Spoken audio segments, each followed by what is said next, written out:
Hai, salam sejahtera dan salam Unimasku sayang.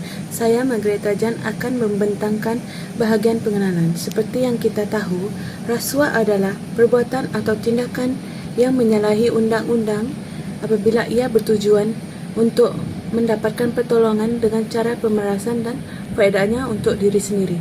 Rasuah juga merupakan penyalahgunaan kuasa dan jalan pintas seseorang untuk mengecapi hidup mewah atau dengan arti kata lain, ingin menjadi kaya dalam masa yang singkat.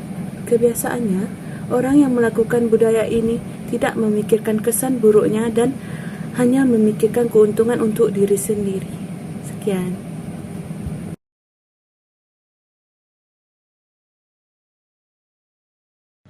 Saya Natalia akan menjelaskan tentang konsep PSA. PSA bermaksud Public Service Announcement. PSA ini berperanan sebagai satu mesej untuk kepentingan awam yang disebarkan melalui media tanpa bayaran. Ianya bertujuan untuk menyedarkan masyarakat ataupun mengubah tingkah laku. PSA ini berlandaskan konsep Action Speak Louder Than Word.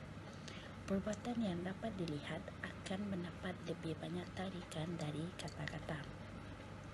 Konsep PSA yang kami gunakan pada assignment ini adalah cara untuk melaporkan rasuah. Dengan adanya lakonan kami berharap dapat memberikan manfaat kepada masyarakat luar sana untuk mengetahui lebih lanjut cara untuk melaporkan rasuah. Kami menggunakan konsep PSA ini kerana ramai masyarakat tidak tahu cara untuk melaporkan rasuah. Saya Kevin, anak Abraham, nombor matriks 83573. Saya akan membentangkan objektif PSA. Antara objektif PSA ialah menyenaraikan cara-cara untuk melaporkan rasuah ke SPRM. Yang kedua, menjelaskan dan menunjukkan cara-cara untuk melaporkan rasuah. Yang ketiga, walaupun kes kecil harus diambil serius untuk mengelakkan kesalahan yang lebih teruk. Sekian daripada saya.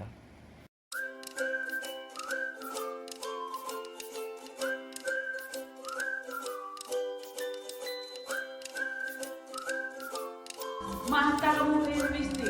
Mata apa ni?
Video ini mengisahkan tentang seorang lelaki bernama James yang baru sahaja mendapat keputusan akademiknya yang teruk, dan oleh sebab James risau akan dimarahi ibunya, dia mengupah rakan sekelasnya, Cyril, untuk menyiapkan tugasannya.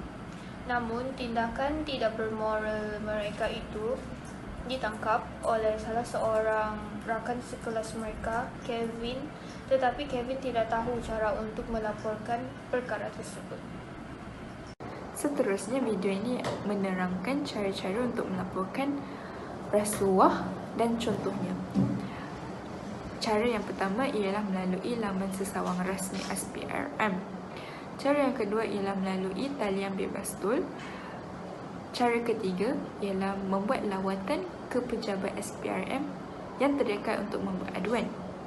Cara keempat ialah menghantar email at sprm.gov.my. Dan cara yang terakhir ialah menghantar surat ke pejabat SPRM negeri masing-masing. Untuk info tambahan, ada beberapa cara yang tidak ditunjukkan dalam video tadi. Antaranya ialah menghantar fax ke talian 0388700934 atau menghubungi talian panas 0388700688 ataupun melalui SMS ke talian 0196000696.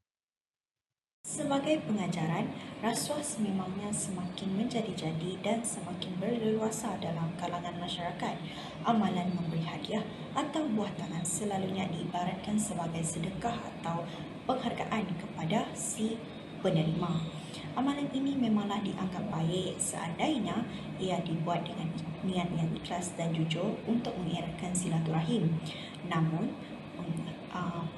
pemberian hadiah ini dianggap sebagai suatu yang menjadi suatu rasuah. Meneruskan dengan pengajaran yang ketiga, iaitu akibatnya ramai ahli politik kita melaksanakan taktik curang untuk mencapai matlamat mereka. Seterang lagi bersulur bahawa terdapat beberapa ahli politik di negara kita sendiri telah ditangkap atas tuduhan memberi dan menerima rasuah, dan ini bukanlah tuduhan yang palsu, malahan tuduhan ini telah disertakan dengan bukti yang kukuh, dan setengah daripada mereka dan beberapa orang antara mereka telah dimasukkan ke dalam penjara. Hal ini terbukti bahawa jika seseorang itu mempunyai kuasa dan darjat yang tinggi, mereka akan menggunakan kuasanya dengan sewenang-wenangnya untuk mendapatkan apa yang mereka mahukan dengan jalan yang pintas.